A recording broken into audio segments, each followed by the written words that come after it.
Hey Kevin, how are you, sir? Good. How are you doing? Oh, thank you so much for joining me again today. Of course. It's delightful. Well, first, I was so rude last time. The important question I didn't ask you is how are you doing during COVID and everything? You mentioned you were furloughed, and we can cut this part out. So, just tell, No, no, it's fine. Whatever. how are you? So I've been furloughed since July, Yeah, which is not as bad as some people, obviously, especially because what I'm doing now is working for Disney Theatrical Group, which is the Disney division that works on all the live shows like, Aladdin and Lion King, yeah, Frozen. And, the issue is um, the shows aren't running. So what do you do, when you're doing something that requires the show to be going on, got And so I get it. No money's coming in. You can't have all the employees sitting there doing nothing in general. it. So, Has that affected you, like, just mentally, just not working right now? Like, you seem like such a busy fellow all the time. I it don't was know. it was interesting because at first, during the beginning part of quarantine, we were working from home. So Yeah, I was working and I was working from home. So that was fine. But I noticed that I wasn't working as efficiently or just as, it was just weird being at home and a little bit. But then I started to like working from home and I was like, oh, I'm actually able to if I structure my day, I can get more done than I would at the office because yeah, you have distractions at the office. So then it was like a great period of time. And then I got furloughed and then I was like, well, what do I do? And I got furloughed right around the time that in New York State, at least, they were ending the extra payments for unemployment. So it was also going to become financially okay, challenging. So I was like, okay, this is like stressful now. It wasn't just like vacation time, like a snow day. So I was lucky enough that around the April period of time while I was still working from home, some other friends of mine that I just well, actually, it was like one or two friends only from that I knew in the past who wanted to do some play readings by Zoom. Like, let's get together and we'll read plays and it'll be something creative and fun to do. nice. And so we started doing that on like Sunday nights, and then we kept it up on a weekly basis. And what it did is it one introduced me to a bunch of other people across the country because obviously once you do it Zoom wise, you can be anywhere. Exactly. We were doing something creative, and then out of that we decided to like stream one of the readings that we did, which obviously all these new models of business were happening too, which is what's also interesting. You're watching like certain industries try and like change through this or make some kind of opportunity. And there are some that were like, oh, well, we don't have live shows anymore. But if somebody wanted to put up a streaming performance, they could charge money and it would just be a whole different thing. So Yeah. we decided to do it for one of the shows, but we needed somebody to like edit it together. Now, I've never used any editing software. It just never came up in my job. But I had free time. At this point had been, Yeah. furloughed from my job. And so I was like, well, why don't I just do this during the day while all of you others do your whatever regular jobs? So it was nice I bring it up because it was nice for a couple of reasons. One, it gave me something to do. Again, to your Right. point, it's like you get a little frustrated of not having a project. So we had a project with deadlines, and I learned a new program. So I was working on Final Cut Pro is what we ended up working with. And I was learning something new. And it was really refreshing that at my age I could be like, oh yeah, I can still learn new things. Yeah. Like, it's good to remind yourself that because there's always this weird idea that they're like, when you get to a certain age, you calcify and no longer can Right. learn anything or do anything new. And it's like some people, I guess, draw that line, Yeah. but it's not true. It's just something that people, make this kind of assumption. And I realized it once years ago. I had stopped. I used to love video games. I'm old enough that like I was there at the beginning of video games as a kid, in a way. And we had a ColecoVision when I was a kid, and other kids had Atari, and like love those. And then there was a period of time, I don't know, probably around high school into college, where I didn't have any of the consoles. So I missed like maybe a generation of when the consoles were changing. And then around college, like right after college, I think PlayStation, maybe it was PlayStation 2, I forget which one it was at, came out. Probably just still PlayStation 1, but it was like the next big generation change when that happened and Xbox was happening. And I got them, and I remember looking at the controller and going from like joystick with one button to Yeah. like, oh my God, there's a pad, there's all this stuff. And I was like, oh, Looks like a this will be spaceship, so possible. But it was weird because you just got to trust a little bit that they were like humans can do this. There's a method to the madness. And I did it, and I remember being like, okay, I get when you get like those like parents at the time, you know, like people in their 40s or 50s who are like, oh, this is all confusing technology. But I've been very grateful to be reminded numerous times in my life that no, you can always learn these things. They're not that hard. It's a more mental thing than anything.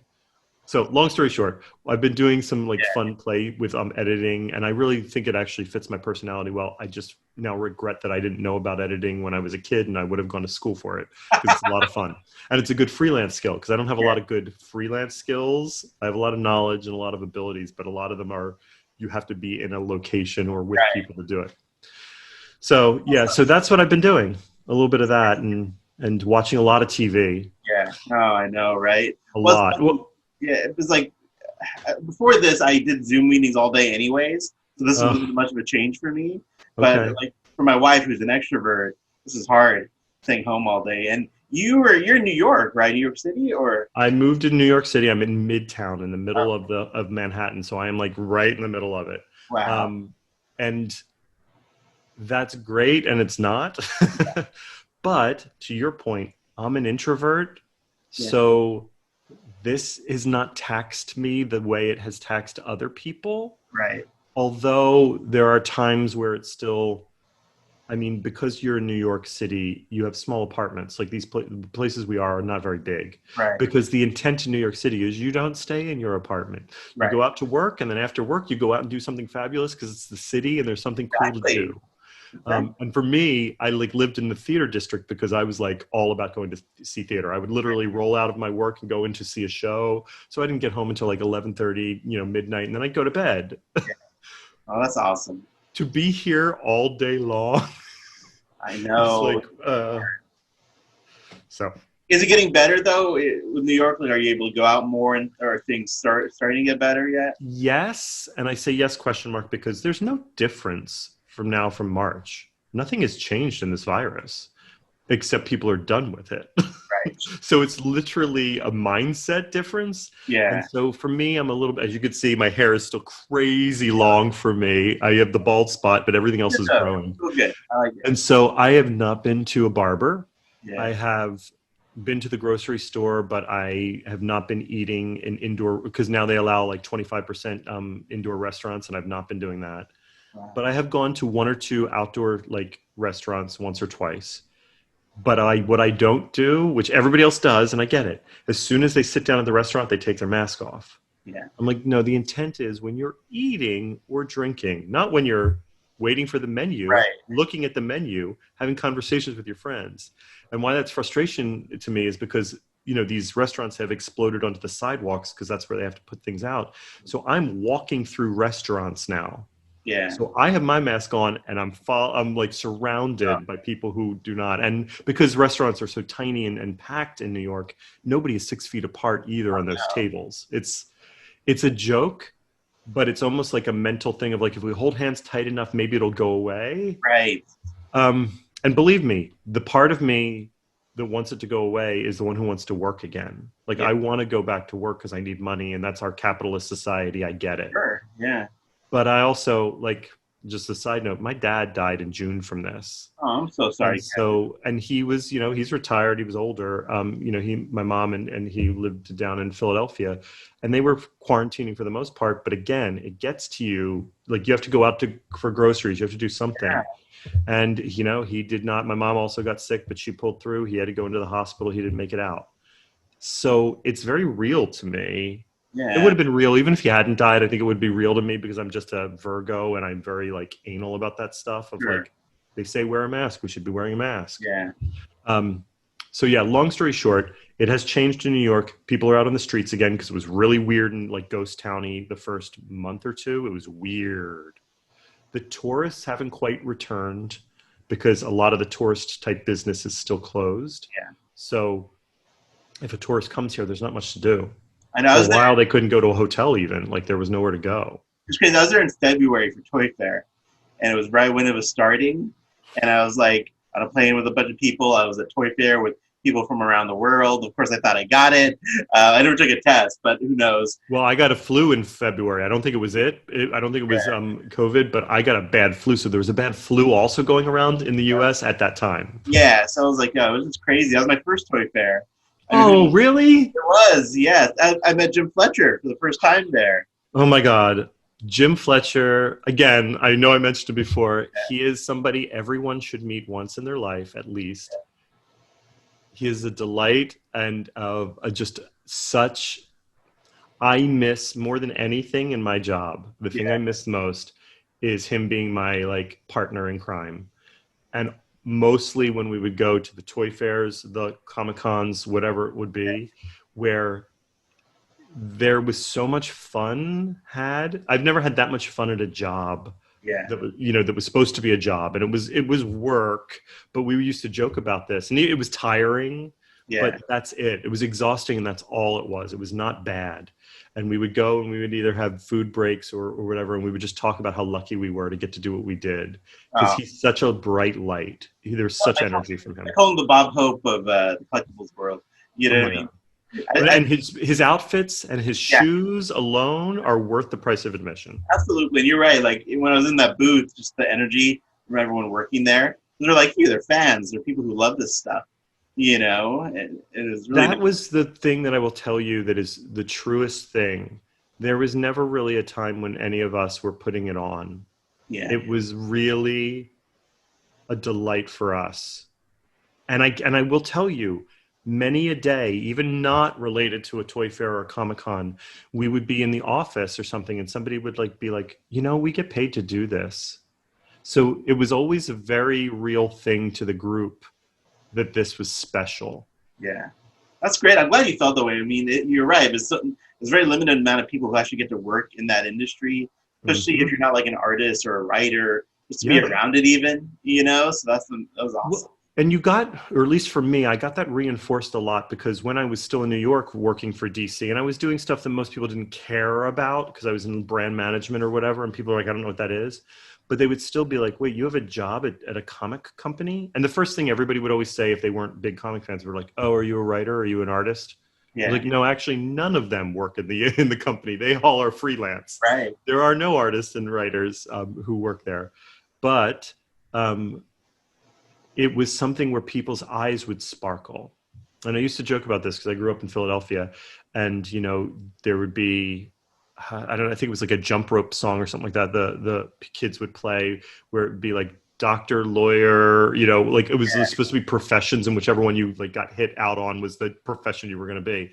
But they were very basic jobs. Right. But there's something about that inherently you felt like you were being told as a kid is like, these are the kinds of things you can do. You could be a teacher, you could be a doctor, a lawyer.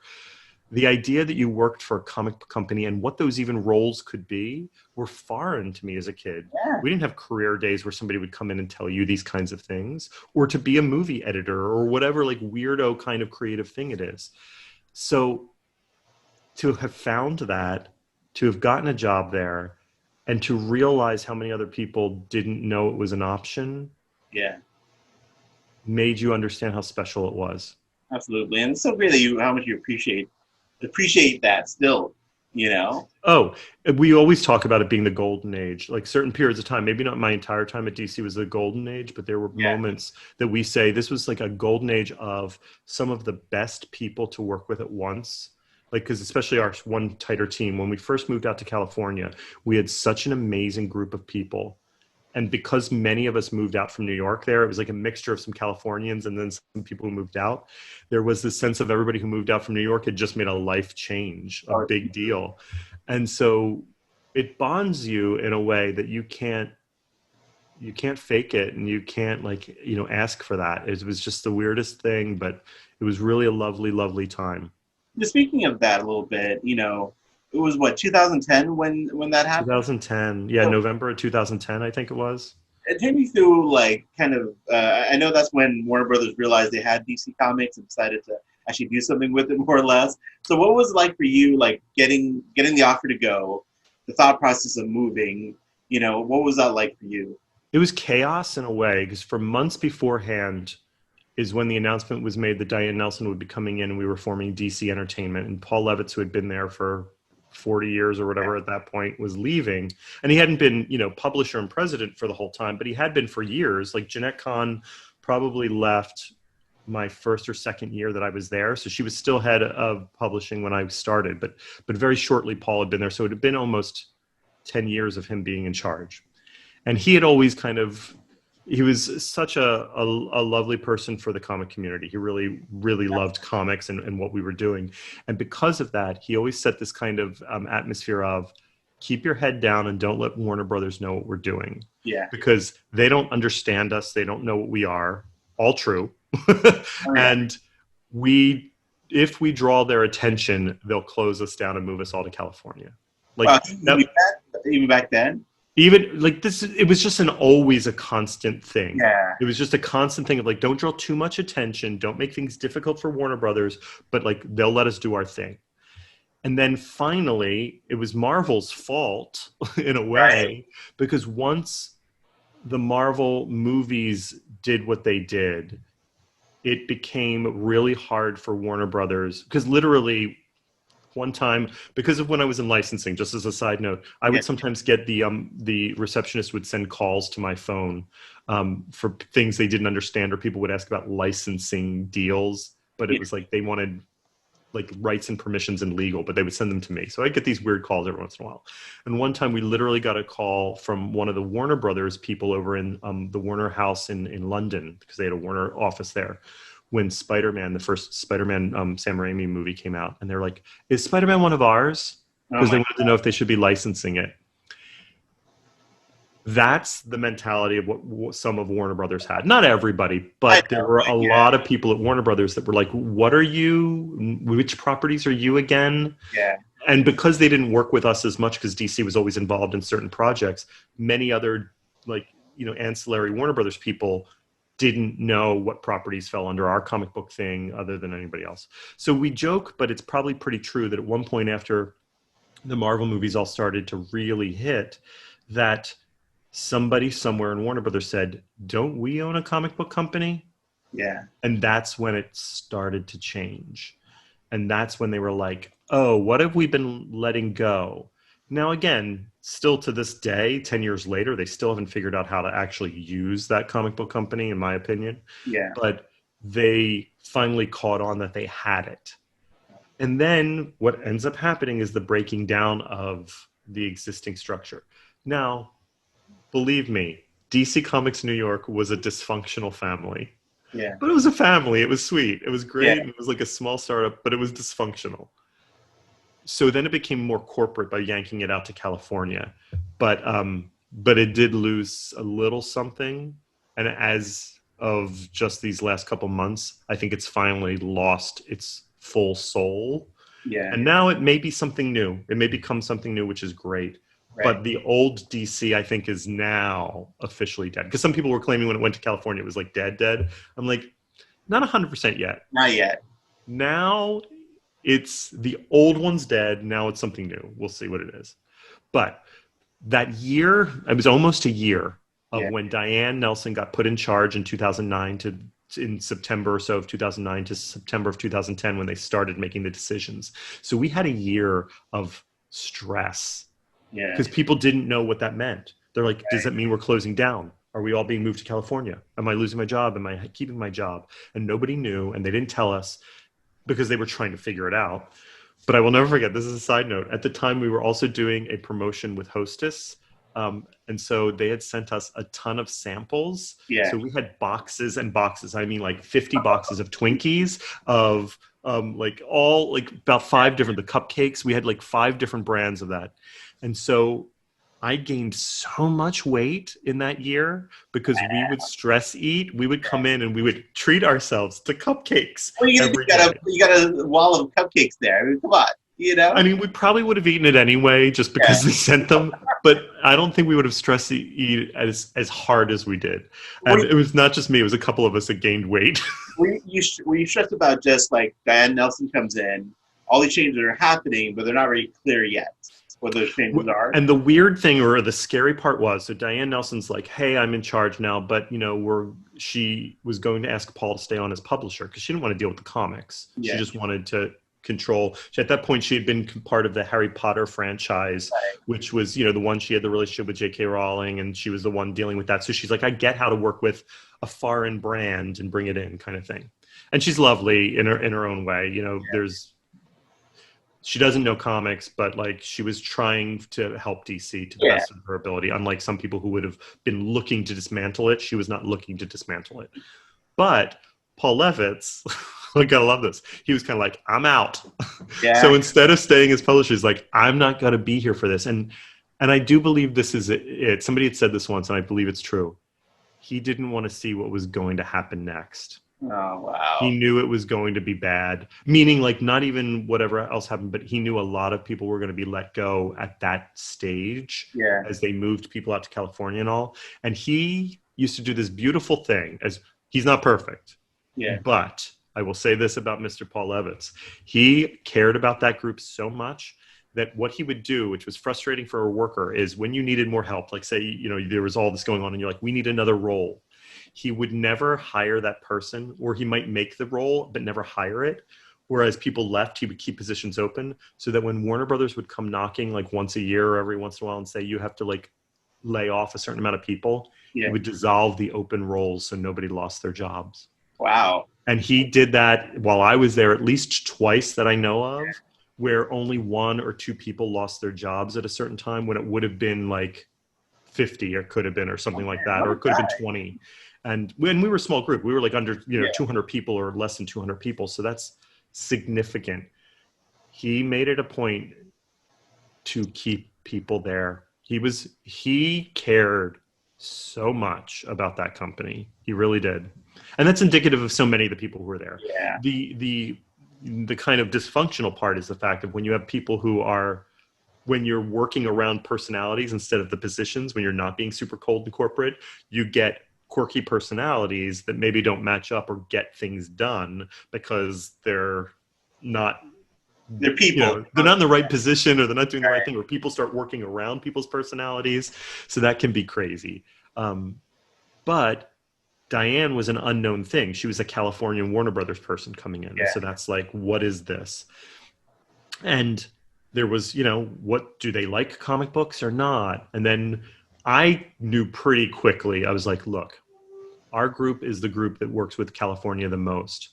There is no way we are staying here. Like I knew, I was like, I know my job is gone, or it'll be, please come out to California, but it's not going to be, you're fine. Yeah. So I was ready mentally for like a year as eating and being like, what's my decision? I love New York. I never wanted to live anywhere else. I love New York. And then I was like, New York's an expensive city without a job. What do I do? What's my next job? And so some people started like jumping ship as they could find other jobs because they were like, what do we do? Sure. And then my group got decimated when it finally happened, because the brand management group, exactly what I thought would happen, happened, where they said, we don't need you anymore. You're not going to exist as a department. And so there were some people there who had been there for like 25 years. There were, that was the thing about DC. People were lifers. They stayed there forever. Yeah. And so we had people in that group who had been there 25 years, 30 years, I think. There was somebody who was there 15. So, and all of them were like, sorry, there's no job for you. Oh. Now, right before this, a couple months before this all went down, Jeff Johns had gotten officially, like Diane had brought him on board to be the chief creative officer. Now, he was kind of a known entity because he was a freelance writer for so long, and we knew he was a comic book fan. But now he was in this kind of pseudo-executive role, and it was an executive role. And he started getting involved in what we were doing because partially as chief creative officer, they wanted him to know about product and things. Yeah. So he started getting involved because I was still at this point working with the licensees. So we would have a licensee like Lego or Mattel, and then Jeff would want to know what was going on. Very quickly, it became clear that Jeff wanted to know what I was doing. Yeah. Like specifically. And so I was like, sure, this is a good sign. He wants to know, I'm getting visibility to him. So there was like a MAC Cosmetics program we did with Wonder Woman, which was great. It was all this, for a little time.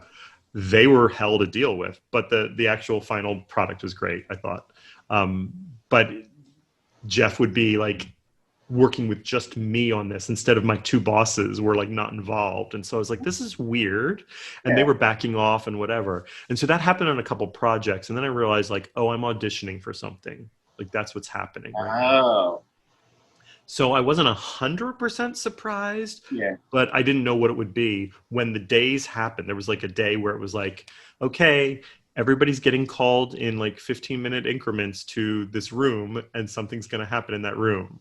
You're either going to be told you have a job or not, like kind of thing. So I go in and it's an HR person and Jeff's sitting there and I'm like, why is Jeff in my meeting? But okay. And basically they said, look, your department will not exist, but there's an opportunity for you out in California. It's a different role. We would like you to be the director of our creative services department.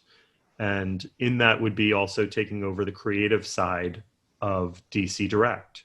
And I was like, what? Wow. And I was like, well, and then I think I'm like trying to play hardball. And they're like, and by the way, here's your salary and here's the thing. Okay.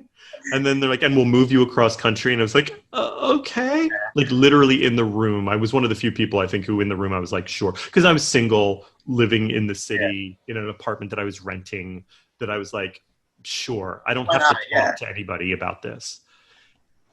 I was sad that I didn't have anybody in my life to like kind of work through this hard time. But I saw what couples had to deal with at this point. And it was heartbreaking to watch somebody have to be like, okay, do we move to California for this opportunity or do we stay here because you have this opportunity, significant other? Like, and then, you know, whose opportunity is better? And, you know, it was just really sad to see the conversations that had to happen. That's a hard move too. Like it's across the country, different culture. It's sort of a new entity. So there's risk, you know. All of that. There were people who had family members that were nearby. And so if they had kids, there were some people who moved before the rest of their family because their kids had to finish school. Because at some point that now, like we're talking, this is now happening November, December, and people were being told to move in January. And so that was half a school year. They were like, no, we want to finish out school years. Or some of them were like, well, they have one more year to go to finish high school. Why would we move them from a high school? So there were some people who did long-term relationships for like a year or more. And that was stressful for them. Man. So I will say this, I was the second person to move to California because I, in that thing was like, I'm good. When do you need me?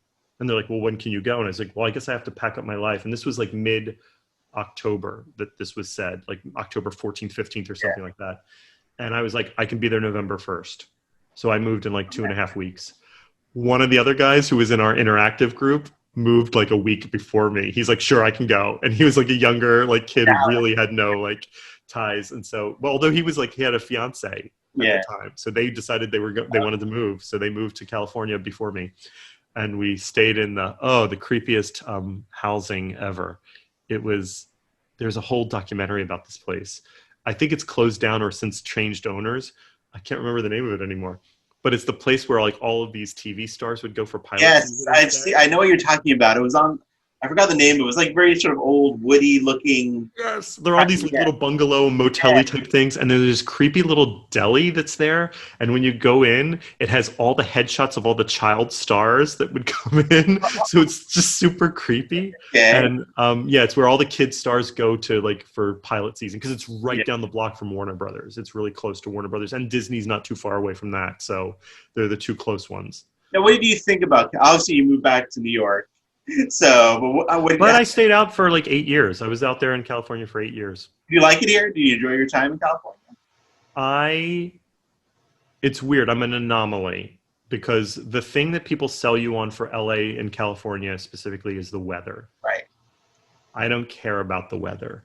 Like to me, I don't care about the sun. I don't care about beaches. I don't care about that it never rains. All those things that people like hold on to very tightly in LA. I'm one of those people. Yes. Not a selling point to me.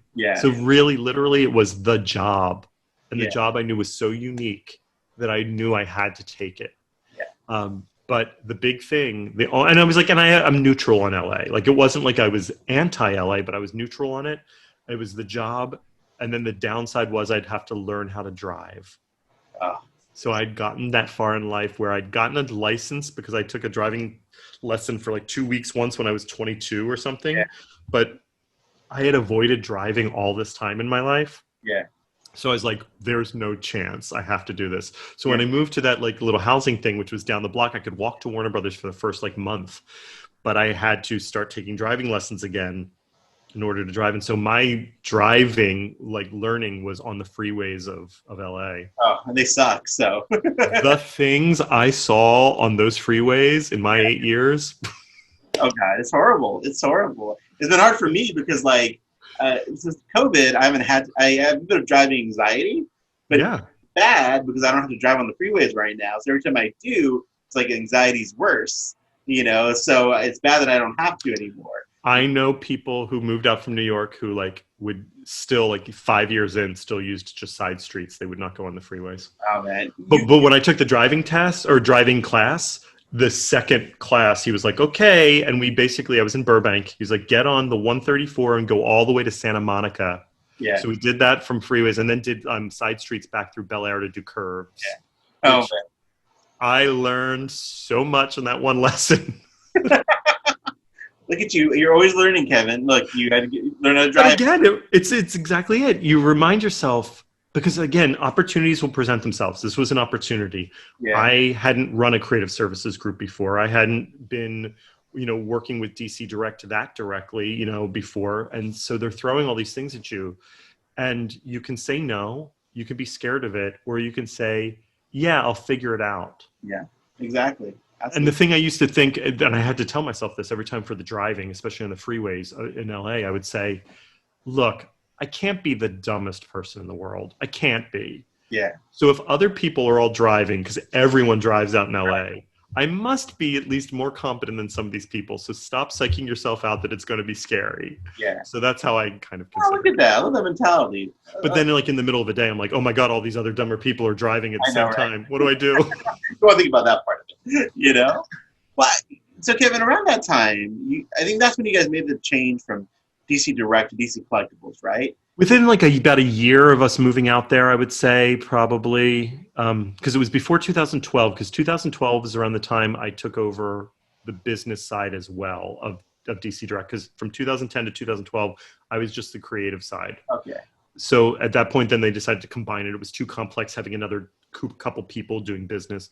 But this was decided before that happened because that business side, I don't want to say was responsible. It was Jeff and this other gentleman, Amit, who oversaw some of the marketing and stuff, who were really into this name change idea. Yeah. Not the name that we came up with, but the fact that we needed to change the name.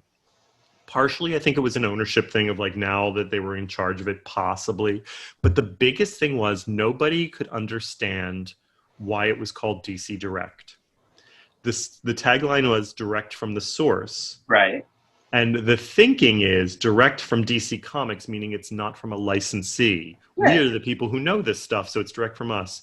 But the frustration, and this goes back to an earlier question you had before about like, we didn't sell direct to consumers.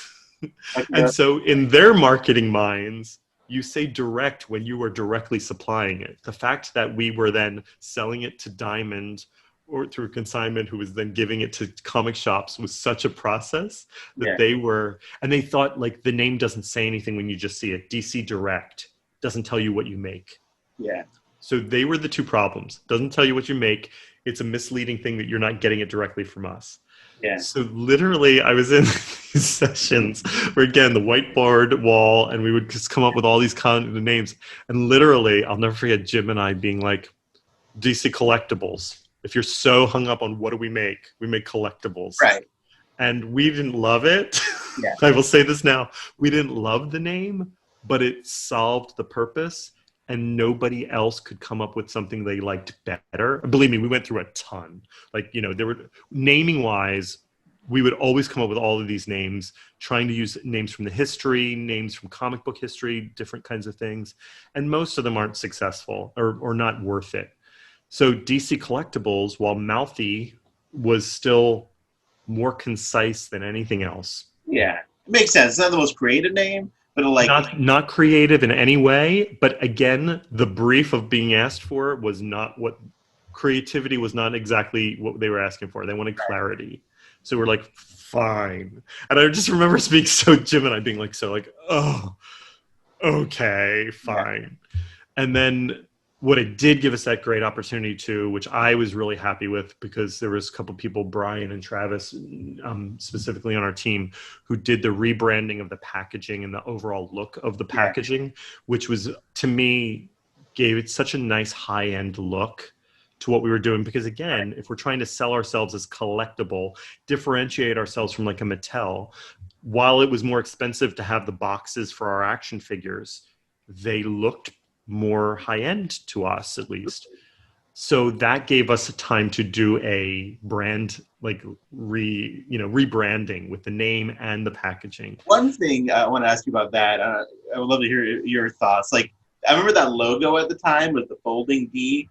What do you think about, can I tell you about that? Yeah. Okay, let me tell you about that. That was the second choice. Yeah. There was another one that was much better.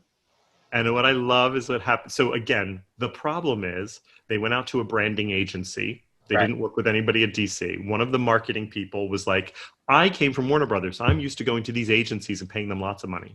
So they paid this very expensive agency to do very expensive work. And they came up with all these concepts. And one of them that was kind of cool, but again, weird, were two spotlights. And it would like shoot out the D and the C, not as bat signals per se, but like kind of like using a motif of that. And it was really neat, actually, in a way, and very different. And it got all the way up until like we were working how we were going to put it onto like product and stuff. And then all of a sudden, I think it was Barry or whoever was still in charge of Warner Brothers at the time was like, no, they're terrible. But they hadn't asked him early. They like waited until all this time until we were developing all this stuff. So there was like really far development of this other logo, and then it got killed. So then the peel happened as a kind of like, well, and they were so stuck because again, you got to remember the mindset is we're now going to be this big media thing. We're going to have movies, we're going to have TV shows. Right. We need something that animates. They were really stuck on animating. So that was going to be like how these things happen and where the peel is and what it does, blah, blah, blah. So it was kind of what we were given. And then from our thinking, there was that brief moment for our packaging that we're like, okay, let's really try. Because again, we were DC. We need to try and show our licensees how far you can go with this motif. Yeah. So that's why the peel was really incorporated into our brand relook for a moment. Then you'll notice we just kind of kept the color after that and then went to like a shape instead of the peel because the peel was really hard. Like the peel piece on it, The peel part is really hard to deal with. Like it was just hard creatively to deal with. So we were trying to work with it, but it wasn't great to work with. But we did. I thought we did it. It just wasn't great. Like I appreciated the concept, and it was kind of cool when you saw it animated. It was like a bizarre logo. But 90% of the time, you're not seeing it animated. Right. I'm like, so it's terrible. I love the new logo. The new logo, they finally got to something, and it's such a basic, simple thing. Right. But that's what it should have been. That's the modernization. And believe me, I was there earlier on for the lawsuit with DC Stars. Yeah, that's right. I was there for that because I was working on the brand management side, the other side of it. So I saw when that happened. That, just as a quick story, was literally Warner Brothers again getting too cocky because they assumed DC made the star logo, the bullet logo or whatever. Right. Was it the bullet logo at that point that we were talking about? It was a DC bullet, Oh, no. We had changed it once to the spin. Oh, with the star. So we were at the spin with a star. That's right. Again, done in-house. Our previous creative services team and creative head did not trademark that. So they started just using it and doing it because they wanted to rebrand. Warner Brothers, assuming people were competent, thought somebody had trademarked it, saw what DC Shoes was doing, decided to get on their case because clearly they're infringing on us. And DC Shoes said, you didn't trademark that. And that got us into problems. We probably all would have lived happily ever after if we hadn't pushed on DC Shoes, but somebody pushed on them and then they got back and bit down hard. That is why the logos all had to start changing. That's terrible, man. I mean, I love the new logo, but I do miss the bullet. I like the swoosh with the star. I like that logo too. Yeah. I mean, the star is a great little something extra to give you as an element that we lost because people didn't do their job. Hence, the dysfunctional family kind of like that's the kind of things that happen when you have a dysfunctional family. Oh my gosh. Okay, well, one of the things with DC Collectibles, I remember the first line, or one of the first lines that you did, which I love, was the New 52 line. And it's still one of my favorite lines. Can you talk about that line a little bit, or like, Well, the cool thing, again, so much stuff comes back to Jeff Johns, because now that he was in charge of creative services by being the head of creative, he understood the idea of being a content generator. So he's like, the New 52 is coming. Okay, let's get behind this. And it was a big brand change for the company of like, hey, we're going to modernize everybody a bit. We're going to youth them up. We're going to give ourselves freedom to tell, new stories again. I wish it had worked. The biggest problem with what was going on in publishing at that time is they kept second guessing themselves and undoing the decisions they would make. Yeah. And not committing to it. But if you always look at like the beginning of the New 52, the beginning of like some of these new launches, they're really strong for a moment. Yeah. And then they don't hold. It fizzle out, because there is a sense of like the leadership in publishing was not consistent. Meaning like consistent with their ideas. The editors knew what they wanted to do, and the editors would set the stuff up, and then somebody come and be like, no, let's not do that now. Let's do this instead. So it was frustrating from a DC Direct point of view, is because, well, how do we commit to something that you're going to change in 5 months? But with the New 52, it was because Diane was all about like freshening these up too, because the characters could then be freshened up for the bigger thing she cared about, which was the outside of the comic book world. So I was working on the DC Direct creative stuff. I was working on things for like theme parks and all, where we had to do costume appearances, where we were updating all the characters. So it was fun because Jim Lee then was moving up from Wildstorm, which was based in San Diego. So he was coming to California, and we were coming from New York to California. So for the first time in a while, we were all kind of in the room at the same time to say, what are your designs, Jim, for these characters? Because he was doing a lot of the costume designs for some of these. That's why they have their little Nehru collars and all their lines. And that was fun because you felt, we felt for the first time we were trying to be collaborative as a company, because that didn't always happen. And again, they're like, well, we're doing this thing. Let's, as early as we can, share these designs and share these looks. So we had the good fortune of, since we're just making product, to not have to worry about the storylines as much. Like, it doesn't matter what the history of this figure is, like where they grew up or how they got their powers. We just care about the look of them. And Jim Lee and his whole team at Wildstorm were very interested in looks. Obviously they're designers. Of course, So he was also working on the DC Universe Sony, MMOG. So they were like working on like looks there, where that team was set up to do those designs. So they were in a design mode of like designing looks. So it was really great to work with them on that kind of stuff.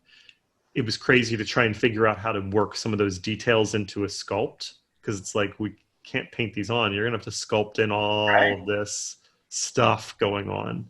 And it wasn't always consistent, one drawing to the next. It didn't always show the same thing. But I love that line because it felt really consistent as a fan. Like, it was very similar. The scale was great. The design was beautiful. Well, that was the good thing, is I feel like that's when we hit our stride on like, that's the scale. Like, here's the like somewhat articulation, but not crazy articulate. Like, it was like, that was the line where we didn't bite off too much. It was like, that was the perfect amount of what we needed to do for that line. Exactly. And there were so many new looks for characters. So you had all these major characters coming out that you could do a new figure of, and it felt fresh. Right. Yeah, you did balance the articulation well. I don't really care that much about articulation, but most people now really do. But yeah, those were definitely a little bit limited, but just enough. It was really great. And then, of course, later with Icons, you guys went full articulation. That's when Icons was an articulation line. Yeah. New 52 was like almost staple kind of thing. And then like some of the very early, if you go back to the early DC Direct stuff where especially the female figures would be in these poses where it's like, well, they can't stand like that. Like I get they're in this like kind of attitude, but like you can't move them out of this. So I feel like that's where New 52 was the best. But Icons was a reaction to what other people in the market were doing. And trying to really feed into two things. One, the hardcore action figure fan who wants to have the freedom to customize their figure by posing them different ways in their dioramas or whatever. And, you know, and also to help with storytelling. Like the part 2 was like, can we get somebody with a neck that goes back far enough so that Superman flies and doesn't look like he's looking down weirdly? Like things like that would happen. And we're like, if we could push that, that would be great. Again, not owning your own factory, not having somebody over in China to check all of those little details, you're giving yourself a difficulty of a 12 out of 10 instead of like went for like the Superman Doomsday 2-pack. Can we talk about how much I love that pack? So that was again us trying to sell our higher ups to a degree. Us trying to differentiate from Mattel. And us do something that we thought would be interesting for fans. So again, this idea in Icons of like taking the iconic moments and making them real. And then for us being able to do these, because we were like, hey, if we can do a Batwing or a Batmobile, price isn't as much of an option if we do the right thing. And so Superman Doomsday, while sad that it was like the last thing in the line, and we kind of joke about like, oh, I guess Doomsday killed the line. Because it was the last thing. We wanted to do so much more of that kind of thing, of taking an iconic moment so that you at home could recreate it. There's a little bit, a tiny bit of set. There's the flag. There's the, you know, the posing of this. It's beautiful, you know? Oh, I just love it so much. And it was so representative of where we wanted that line to go. But again, the misstep on scale, and then unfortunately more than that was the business side of people behind the scenes saying, it's not making you enough money, stop it. Well, why don't you depress us a little bit more? Tell us what other DC icons like were you guys thinking about as far as like iconic moments? What was like? Well, it was really sad that Blue Beetle and Booster Gold never made it out because again, they were the Justice League International versions. We, you know, the accessories we're putting in, we were talking about when they was a Kui Kui Island when they went there. And so we wanted to like get the lays for them. And so again, we were going back to stories and trying to find accessories that helped tell those stories too. And it was like taking a line from the customizers of action figures. We were going there and being like, why don't we pretend in a way like we're customizers and we wanted to make that moment. Oh, awesome. So instead of somebody having to go out and find their own little like Hawaiian lays to put on the characters, what if we actually included them in that kind of thing? Or a bwahaha laughing face on them. Like for me, the best example of where I wanted that to go was our very first wave where we had the Dead Man. And the very last wave with Superman and Doomsday. So Dead Man with the simplest thing when we put the little like ghost image on somebody else's face and that was him possessing them. I got so excited by that because it was toyetic, meaning it was playable. It was a visual thing. Like you could do it and take a photo of it. It was a very photo friendly thing. And it was such a cool, to me, expression of somebody's power I hadn't seen before. So that's what we wanted to try and incorporate into all of these. And so we were doing Superman and Doomsday. Then we started looking at other famous moments from like the history. And so we were like, is there a cool Flash that's dying into a skeleton that we can do from Crisis?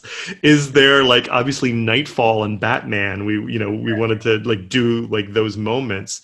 It was going through that history of and that's what we would do. We would sit there and be like, let's not look at any books.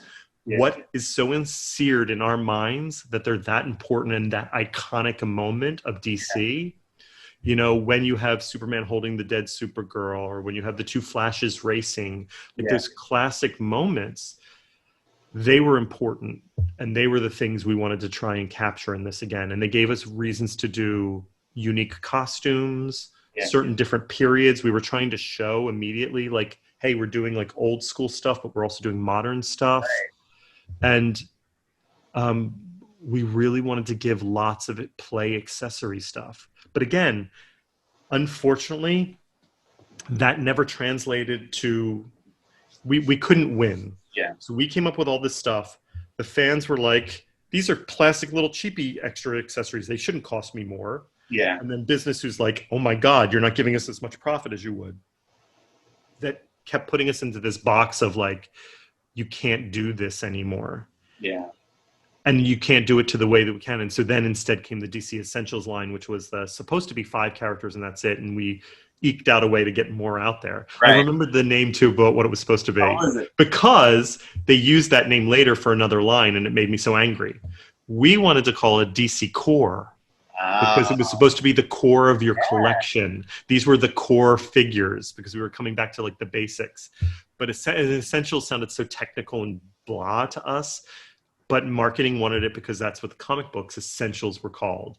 But then right after, like a year after, the PVC statue line came out and they called that DC Core. And we're like, what? Call that Essential. That was like kind of an essential thing, whatever. So what was it like when you were working on DC Essentials? I know that's when your contract was up. Things were sort of ending for you. Like, was that kind of when, like that line, was that sort of like, I don't want to work on this kind of stuff? Or was it just like... I was still thinking I was working there. My contract was coming up, but I was like, maybe they'll renew it. I know I wasn't getting along at that point with the finance person, but you know, I'd been working there. I thought I was doing good work. I guess not. But Essentials had started. We were getting the message that it was really just to do a Batman and Superman and Flash and Green Arrow for like comic shops, and that's all they really wanted. Yeah. I was working with Jim though behind the scenes to be like, well, how can we get more characters out of here? And I can convince them with the villains. That'll get villain characters in. So like there was some of that stuff we did. And then we'd be like, well, and then there's a Shazam movie coming, so we should do Shazam and Black Adam, so they have that too. And thank God they were like, Suicide Squad, we should have like, you know, we need a Harley and we need a Joker. So it was good to have that to kind of get those in. And then Doomsday Clock was our way to try and get some shared body parts in. Like we were selling them on like, look, the price isn't so expensive on some of these characters, like Mime, and some of the new characters were like literally just the basic body. So it was selling that all really hard. So I was still trying to make Essentials into an ongoing action figure line. That was my job. You're starting over again. Like, but it sucks that you have to like fight so hard to convince people. Oh yeah, you know what I mean? It's corporation. See, this is the thing. As it's been going on, DC has been getting more corporate. Yeah, you get benefits from that, but you also lose some benefits. And the problem is, what happened is eventually DC Direct had to go away because it was not. It was more of a marketing thing than it was a profit-making thing. Right. Although we made profit. Like, that's the thing. We made profit. But in corporate America, you need to make more profit every year. Make more. Because shareholders need their payouts. There's never a discussion in the room about, like, well, what do the fans want? And that's what DC Direct would do. Yeah. And we then were told that's not a priority. So when your time at DC ends, like, you tell me a little bit about, like, you know, that wrapping up, you know, you say goodbye to your buddy Jim, like, going back to New York, like, how did that all kind of play out after your time in it at DC? So when they're like, okay, we're not going to renew your contract, but you have a couple months till the end of it. We have to tell you, though, that we're not renewing it. There's that awkward time of like, you're like a lame duck in a way, too. So I was there and I was like, okay, guys, I'll be here for questions, but you guys have to handle this now. So the good news was, and one of the things I'm most proudest of, it's not an action figure line, but like the Artist Alley series was a great collaboration we did right before I left that I worked on the first, like, you know, year or two of. And seeing that coming out after I left was really nice because, like, you know, a lot of stuff for like at least a year and a half, things coming out were things I had worked on. Yeah. So what's funny is, I don't think they were able to get, after I left, I don't think they were able to get Essentials extended that much more. Yeah. But because it takes so long to come out, they've been closed up shop right around the time that you would have noticed that Essentials wasn't continuing. Like the Black Suit Superman, did you work on that? And like the all of those things were like easy repaint ideas that we were like, sure, you could do all those. Yeah. So yeah, we planned out probably a year and a half. So there's probably about a half a year of stuff that I didn't necessarily plan. Yeah. But that's how long in advance it is. And so you're watching it and you're like, I know about this. I know about this. And then it was just now that things were like, oh, this is new. Yeah. And now they're closed. So it's like sad, but I also feel like that little bit of like, good, I don't have to see a bunch of stuff I had no idea about. Well, it's like any job you leave, right? You kind of like don't want to do that much better after you leave because you're like, hey, you know. And there's a part of that where like the business side of it was so frustrating to me about what they wanted that I didn't want them. But then almost immediately, unfortunately, like within 6 months to a year after I left, the person who was the one who was stopping all this stuff moved on to a different job. Jeez. Still at Warner Brothers, but not over DC, direct. So then I was like, good, they're going to pull out of this. And so I was rooting for it again. I was like, this is it. This is the time.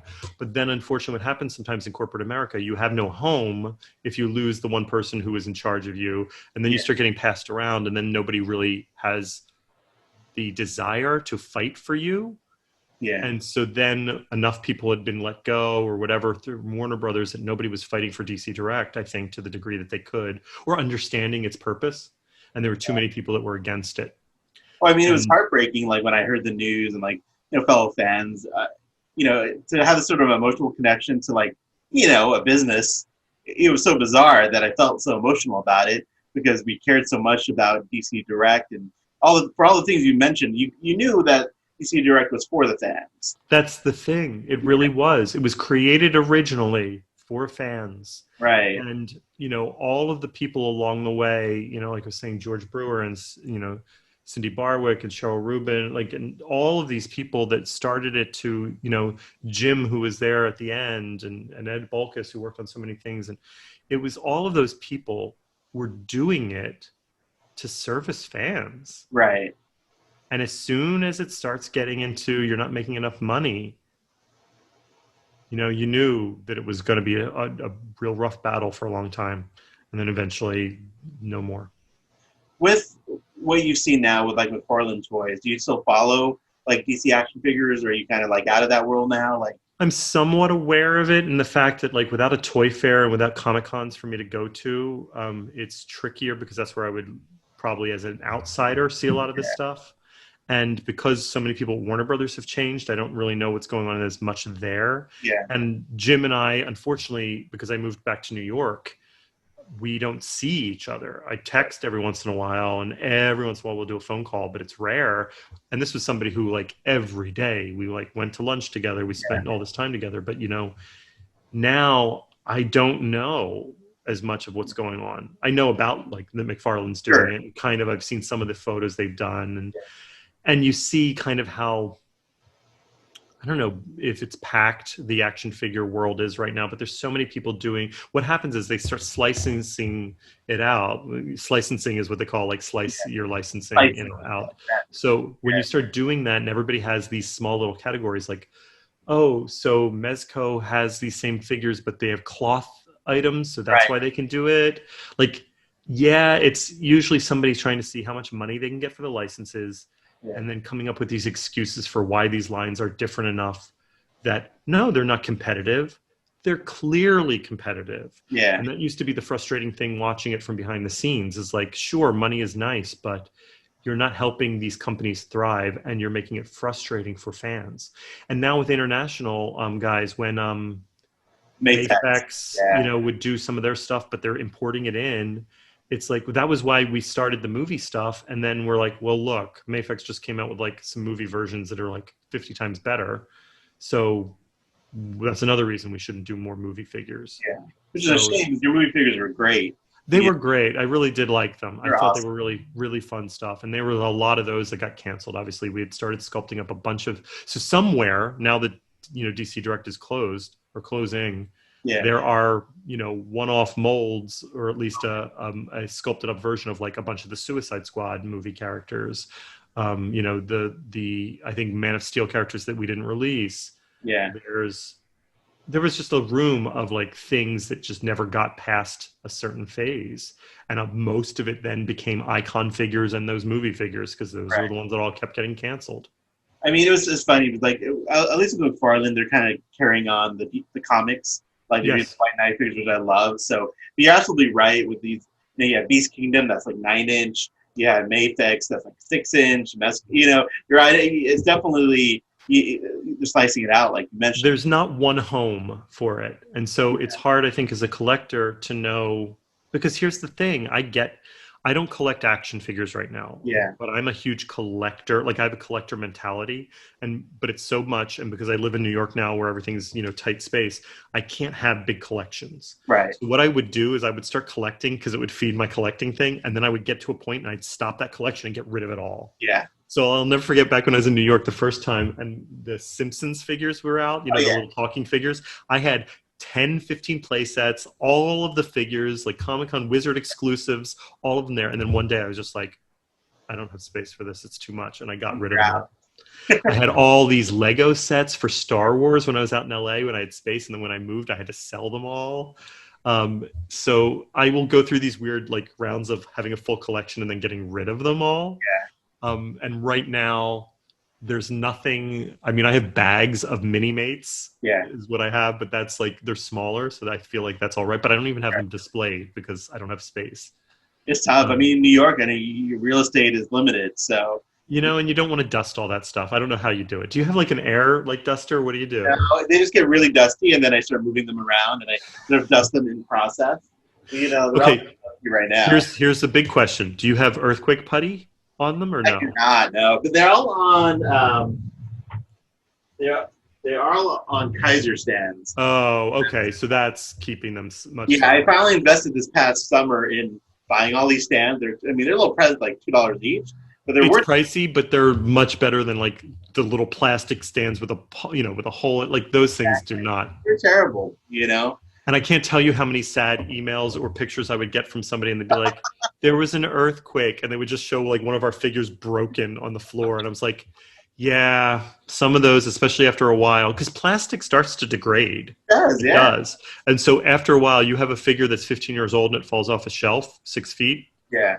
Oh yeah. There's a good chance that thing ain't living. Some of the older ones I buy, any older figure, and I take it out of the plastic, it breaks immediately sometimes. You know what I mean? Well, so here is what we've figured out, and this is why we started doing icons. Another reason for icons in the super articulation. It was a challenge to say, take this out of the package and play with it and pose it. Because we were finding that some of our original DC Direct fans were completists and collectors, but they were keeping things in the package and just hanging them on their wall in the packaging. Right. Which is great. We appreciated the purchase, but what was then happening is some people later in life who were like action figure fans who took things out of packages would buy some of those older figures and they would literally like turn to dust.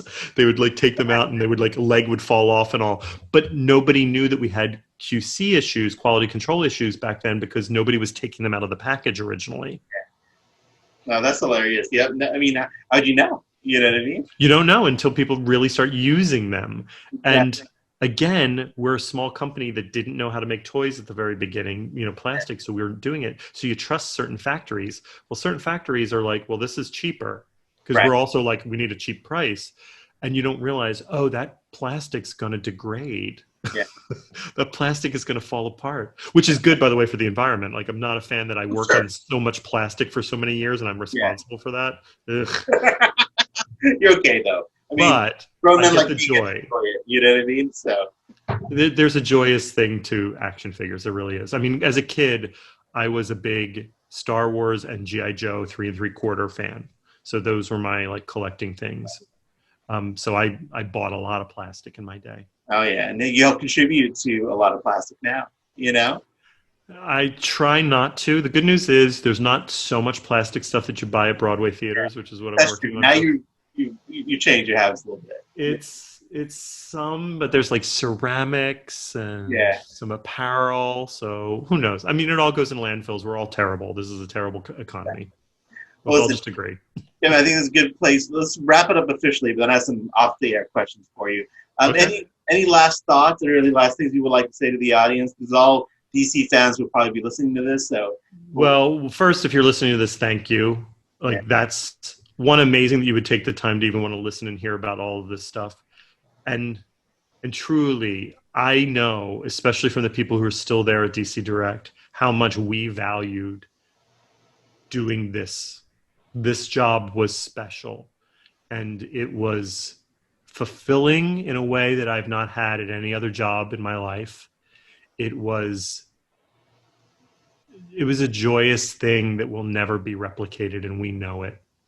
We've talked about it. We've even talked about it recently with the recent announcements. We've talked about this, and I'm happy to say that everybody is aware of how special this was and what a moment in time it is. And I just wish it could continue. And I'm sad that it won't, but hopefully there will be new things. And the good thing is these people are going to go out in the world, and maybe we're going to get 10 new cool things out of it because of that. That's my hope. Beautiful. That's a beautiful way to end it. Thank you so much, Kevin, for your time, and thank you so much. Thank you. All right. Well, I'll edit this rest of it later. So one other favor I want to ask you. Okay. No worries if you can't. Me and a friend are creating this like DC Direct tribute video. I have like 20 videos from like fans saying thank you to DC Direct, talking about what they liked. You know, we're doing a little, something to sort of close it out on. Do you have any like pictures of like you and the staff you could share, or if that would be appropriate or not? Like just like even it could be at conventions, like just. Yeah, no, I have some pictures. I do. Yeah, just like stuff I could throw in there just to kind of like show the people behind DC Direct. I just recently deactivated my Facebook, so I'm trying to think. I think I have them though, like not on Facebook. So I think I have some. If you could send me some, that'd be awesome. Just to throw in the video. No worries if you don't have time for it or anything, but just I thought I'd ask. So yeah, sure, why not? Thank you. I mean, there's people from DC Direct in it, but like whatever, that's their own fault. They got their picture taken. Exactly. You know what I mean? Yeah, just throw a couple in there. You know, just a few. Like who we got. It's mostly Jim. Like there are a series of pictures of Jim doing ridiculous things. I don't have all those photos. I think it's Brian on our team who has them all. But like literally every convention would be him in a box, him filled with bubble wrap, doing like ridiculous shit. Oh, and dude. There's like hundreds of these photos. That'd be awesome. If you could find any of them, I might have one or two that give you an example of the kind of stuff. But there's a whole folder that this one guy would save on his computer, and we would just laugh some days. We would go to that folder and laugh. And it's so sad for the folks working there. Like, I mean, I know you already got to kind of move on like a while ago now, but it does bring up the memories again now that it's like, and again, it's the people that I still loved. Like, I didn't love my boss at the time, but everybody else was lovely and like some of the best people I've ever worked with. And so to see them be like, you're done. Yeah.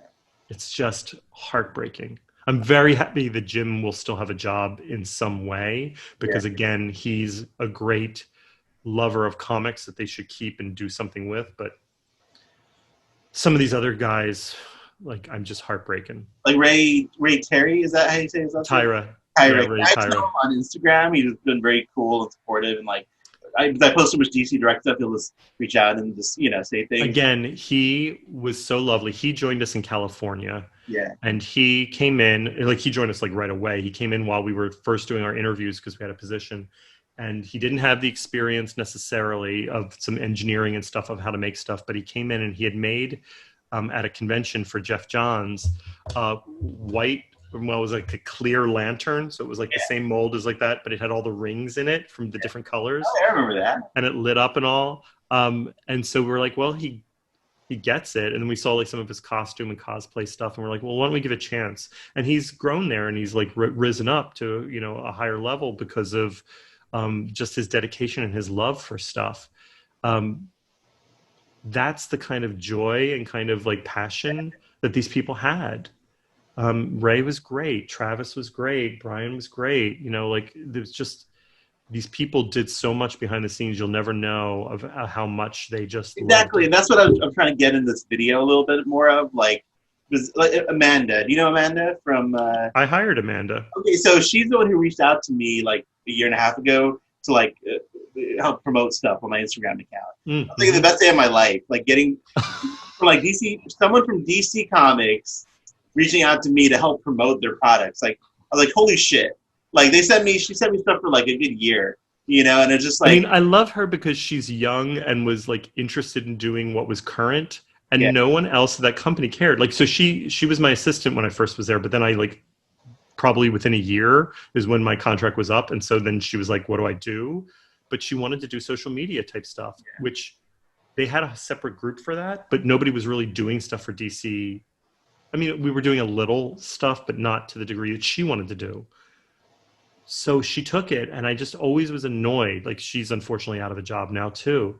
But it's like really unfortunate because she tried to make something out of it, you know? I know, and she's so cool. Like, just a really nice girl. And have you seen her cosplay? I'm not allowed to follow it because my wife doesn't want me to follow hot girls. No, but like, she's married. Don't worry. Maddie's married. You know, my wife doesn't care. She's like, please, you know. But she like goes all out. She's like one of those cosplayers, like gets to professional photos, all that stuff. Yeah. She's awesome. So, well, hey, Kevin, thank you so much. Like, this has been like really such a pleasure. Like, anytime. And like, you know, obviously if we are out of this quarantine at some point, you come to New York Toy Fair, so let me know. We'll go get lunch or something. I would love that. If you ever come back to California, I'm not too far from LA. Maybe someday. I mean, if my Disney pass ever acts up again and I can go to Disneyland for free again, maybe I will be out there. You have an annual pass, so we'd love to go with you. Oh, there we go. Awesome. I haven't been to Star Wars Land yet. It all closed down before I had a chance to go. So, well, dude, you're the best, Kevin. Like, seriously, just warms my heart. Like, you just gotta, it's one of those things where you're like, they say don't meet your heroes, but it's like, I got to meet you. Like, it kind of reinforces how much I care about DC Direct and these action figures. So it means a lot, dude. So thank you so much. It is really my pleasure. Honestly, I feel like very honored that you asked. Well, thank you. Are you on Instagram? You're not. I am on Instagram. I got rid of Facebook and Twitter just because I think there's cesspools. Okay. And not that Instagram is much better because it's owned by Facebook, but at least it's less problematic. So it's, I think it's just K.A. Kiniry is my Instagram. And it's mostly all just been theater pictures and dog pictures for now, but then I've been kind of lax about it. All right. But I like to follow other people, so then I'll find you on that. I don't know if I followed you or not. Maybe I did find you recently. I'll have to see. If not, I'll find you. I'll find you. Then I'm going to take this epic interview, probably chop it up, just because we have so much we talked about. It could be 1 minute long. I don't care. It's just more fun to just talk to you. It's going to be segments. It's going to be like, you don't know how much people love this stuff. For the next 5 years. Dude, it's so good. It's like insider baseball, but for us. You know what I mean? Like, well, that's the thing. And like, I really honestly mean it. We would talk all day long about how awesome our jobs were. And then just when we would be doing something like, now we're planning a year of product and we're looking at all the characters from like the history of DC. Yeah, and we would just turn and be like, isn't this cool? Yeah, this is my job. You know? Well, I'm so happy that you got to do it. And you are still doing it, you know, a creative job. You know what I mean? I do miss, I got to say, I miss DC. Disney's fine. Yeah. It's whatever. We're doing product for like theater. It's not the same. You don't have fans. Yeah. You have fans of Disney properties, but nobody is a fan of their like Lion King t-shirt from the musical. Like, the joke I used to say is right when I'd started the job, I was walking down 42nd Street to the office, and I see like a homeless guy coming wearing one of the like Lion King shirts, because it's clearly the shirt you donate once you realize you spent money, because they're like impulse purchases. Yeah. You're like, at the theater, you're buying it. Then you're like, I'm not wearing this, or this is what I wear to do laundry in. Like, that's where my product now ends up. Oh, that's depressing a little bit. But, I mean, I think now, like, yes, are there a few fans that are like love the stuff we make? A few, but it's not to the degree, and it's not to the stories that I would get. Like you were saying, when you reached out and you're like, I'm getting married and all, I would get things like that. I sent a package of Blue Lantern stuff to this one guy who, a friend of his, was in the hospital for a cancer diagnosis that was not going well. And they wanted to be hopeful. And so I sent like a Blue Lantern and a blue, like all this stuff. Yeah. And there's not a lot of jobs where that really matters. I know. And I got to say that job mattered, where I knew it. Our characters, when you have a symbol like Superman, and it means strength and hope, and Wonder Woman is a feminist icon to people, like, that was such an honor. So even though I love Marvel comics more, like the stories, DC meant more, you know, in a way. They were iconic. And you're right, like the way people feel about it, like emotional and just like the stuff you're talking about, Oh, I miss it. I miss that. I miss the conventions. Jim and I used to love those conventions so much. To Do you see and actually talk to people. Oh, it's just a shame. It doesn't feel like. I mean, I know DC Direct maybe might continue, like the name somehow might like be I don't slapped on know. something, like I guess, but it's definitely not going to be the same. No, So, it's not. so life though, everything ends. You know. Right? We're getting older anyway. We'll be dead soon. Exactly. I was like, It won't matter. What about you? Are you married? Any like serious relationship? What's going Nope, on? single in the quarantine, which is weird. It's good from Yeah. I don't have to worry about being on top of somebody else in Right. this. But it's also like it gets a little lonely sometimes. I didn't realize that would matter. But I do have like my weekly play reading things I do on Zoom. It's just a lot of Zoom stuff though. Like, you're like, It would have been tricky well, to have a little quarantine hookup. I mean, a little. I mean, I know other people are quarantining, as they call it. So I have not gone to the quarantining aspect yet. We'll see. Maybe I'll eventually get tired of this and have to start that. Oh, dude. All right. Well, I better go. I have a baby too. I have an 18-month-old. So I'll send you a picture of my. Yes, please. Your. Congratulations. Thank you. I love her. It's the best. And I'm like you. I'm an introvert, so this has been great for me. I get to see her all day, my baby. Go see her. Come back to my shed. Don't have to leave the house. Don't have to drive anywhere. I'm like, I get all my Ideal life. It's great. The hours people in LA probably got back from not having to commute. I can't imagine. Like more efficient. Everything. So. Yeah. All right. Well, I'll let you go, Kim. Thank you so much, man. Yes. You are the best. You have a great weekend, and I'll talk to you soon. All right. You too. Okay. Bye-bye. Bye.